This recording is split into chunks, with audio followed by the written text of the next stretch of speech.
Hello there. So we are going to talk about how to handle your tune-up race. And a tune-up race is a race that is run during training for your larger, bigger goal race. It's usually a shorter distance. So for the marathon, it's usually a half marathon run within 6 to 8 weeks if you're a marathon. For a half marathon, it might be a 10K or a 5K. And maybe for a 10K, it might be a 5K.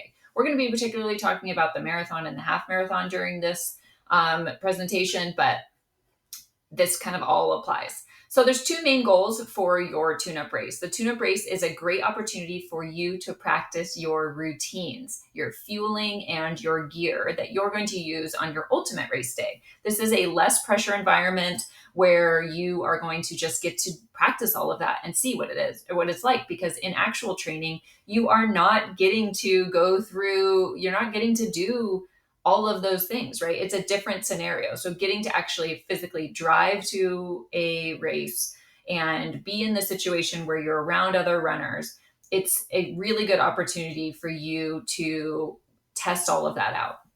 You can also use a tune-up race as a guide for yourself and your coach to figure out kind of where your fitness is.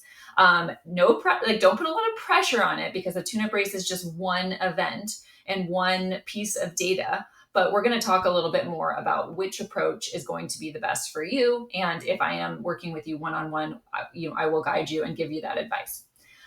One thing to just think about when you are doing a tune-up race is that no matter what, you are not going to get a full taper for your tune-up race.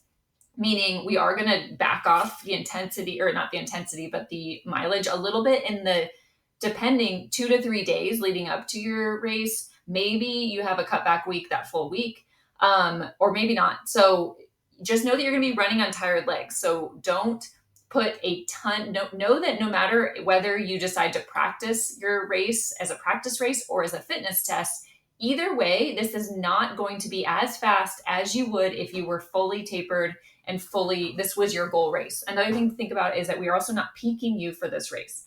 When we are training you, we're training you for a marathon, or we're training you for a half marathon. The training is set up to support that goal. It's not set up to support a shorter goal. So for a bigger example, if you're training for a marathon and you are doing a 5K tune-up race, that is a very different type of race. You're using you're using your endurance, but for a 5K, I would train you differently than for a marathon. So you can't overanalyze, like take your time from a 5K and go put it in a calculator and then assume that your marathon time is no longer possible because you didn't run fast enough in a 5K. Can't overanalyze that part. You have to know that ultimately we are training you for that bigger goal. And the tune-up race is really just a way for you to practice and to get an idea of where your fitness is. It is not the end all be all. So ideally, there's two different ways we can look at this. You can use this as a practice race. So let's say that you're training for a full marathon. Your goal pace is going to be a 9-minute mile. You can go run the marathon as a workout, or half marathon as a workout, where you run a 9-minute mile for a portion of the race or the whole race. And you just see how that feels. That's a great not see how it feels. I mean, that's a great workout. So this is a practice race where you're getting to go do a workout. So you might have a warm up and then 10 miles at marathon goal pace. And that would be, if you think about it in training, that would be a really solid training run. In this case, I would taper you a little bit less because it is in the middle of a training cycle.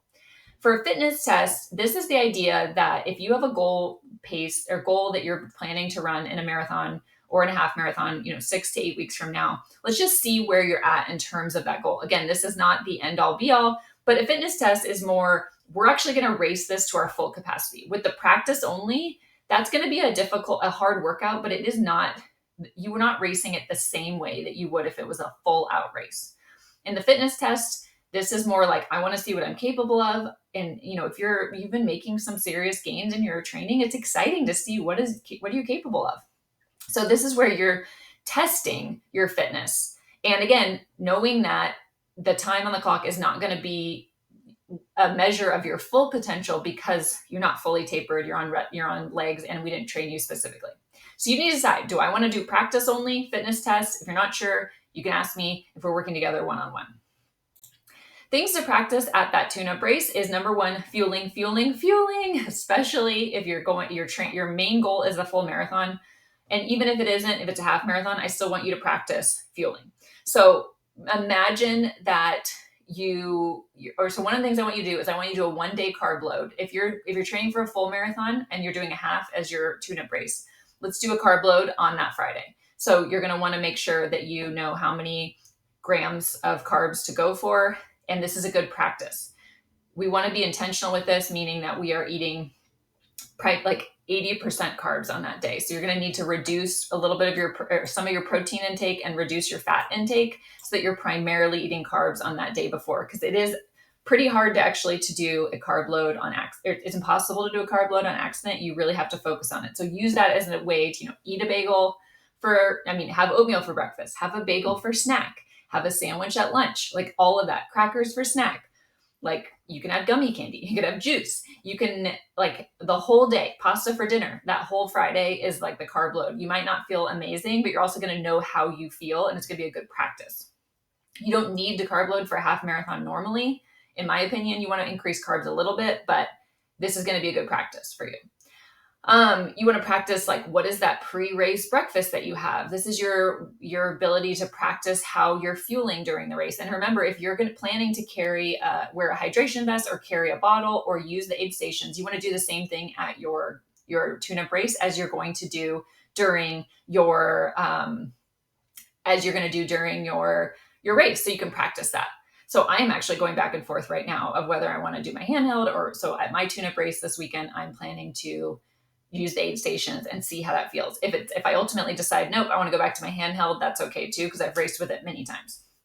So if you have any questions about that, I recommend 1 gel per 30 minutes during the race. So if you do an extended warm-up, you want to have a gel before the race starts. But if you don't do a warm-up, then you don't need a gel until the first 30 minutes if you've had a decent breakfast.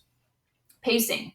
So if you're doing a tune-up race that's a 10K or 5K, you can recover fairly quickly from this. So I want you to do it as an all-out effort, knowing that your legs are going to have more miles in it. So don't go out too fast. Be conservative in the beginning and then move your way into faster and faster pace. But I want you to be like giving it your all by the end. And that's the same with all tune-up races, is you want to consider it a warm-up. So say you're running it as a workout and this is your training for a marathon, it's a half marathon. I would want you to you don't have to do a warm-up before the race starts if you don't want. You could start with the warm-up in the first 1 to 3 miles where you're kind of going slower than marathon goal pace, but not too much slower, just a little bit slower than marathon goal pace. So say marathon goal pace is 10-minute mile. Maybe you're doing those first 1 to 3 miles at 10:20, 10:30. And then you're going to lock into goal pace for miles 4 to 10. So you're going to go down to that 10-minute mile and you're going to hold it and feel what it feels like to hold it for those full 10 miles. Try to stay within each mile thinking, okay, I can get through this mile or not. And remember, the course itself, we want to think about effort. The course itself is going to make a difference, whether it's hot or it's hilly or there's different, sections. So that are not every single mile might not be exactly the same, but try to hold that effort. And then if you want is a workout, again, you can run a little faster and feel like what it feels like to finish strong, maybe kick it in for the final half mile. But if it's a workout, we're going to have less recovery following it. So if you race it all out, make sure if you're working with a one-on-one coach, like with me, make sure you let me know, like, hey, that felt like an all out, full out effort, because you need more recovery. So if you are racing it, I want you to do a 1 mile warm up before the race as slow as possible, and do a few strides. And then I want you to run miles 1 to 3 at marathon goal pace, which is slower than your half marathon pace. So you're going to run, say your marathon goal pace is that 10-minute mile. We're going to run the first 3 miles at marathon goal pace, 10-minute mile. Half marathon pace is usually around 20 seconds faster than marathon pace, sometimes 30, it depends. So then you would want to run miles 4 to 10 around 30 minutes or 20 to 30 seconds faster than marathon pace, which maybe that's a 9:40. Then you would run 9:40 for miles 4 to 10. At mile 10, this is where you decide, do I feel good? Is it my day? If it's not my day, again, don't read into it too much. Try to hold on, try to finish as strong as you can. If you feel good, I want you to pick it up. So start picking it up and going faster and faster and see how fast you can run those final 3 miles. All right, that's if you're racing. Again, make sure if you do race it, you feel like you gave it all effort, we are recovering afterwards. Make sure you are getting extra sleep that weekend. You're doing your solid nutrition. You are listening to your body in the days following. So another thing you want to practice during a tune-up race is mindset. So you want to be practicing mantras and techniques for pushing through when it's hard. So in the moments, there's just inevitable in racing no matter what, and especially with a marathon, but a half marathon as well, and a 10K and a 5K. There's always going to be a moment where it hurts pretty bad and you're thinking, I don't know if I can keep this up. I don't want to be here. I don't want to do this. And so practice mantras, like whether it's I am strong, it's not, I tell myself it's not meant to be easy. I can handle this. I think back to some of my training. Sometimes I go outside of myself. I look around and I set little like milestones. I'll see someone up ahead of me and I'll be like, okay, I just got to get to that person to get to that person. Sometimes I'll try different things. I'll focus on my form. I'll think about, okay, your arm swing. I got to think about like moving like pushing off the ground. I'll like whatever form cues you use. If you use any, I try to like focus on that. I move my attention around in different ways to try to hang on. And if you're getting really negative, just really try to remind yourself that, again, this is a practice. This is supposed to be fun. And I've had moments where I've kind of ruined my whole race because I get too negative with myself. So I've been there, but just know, and this is my last note, have fun. We do this for fun. And this is just seeing what you're capable of. At the end of the day, we can look at what you did in this tune-up race. It'll give us some information. It's not the end all be all. It doesn't mean you will or will not achieve your goal on your ultimate race day. We're training for that ultimate race, not for this race. So have fun, enjoy the process, use it for what it is. And if you have any questions, please let me know. You got this. Good luck. Have fun.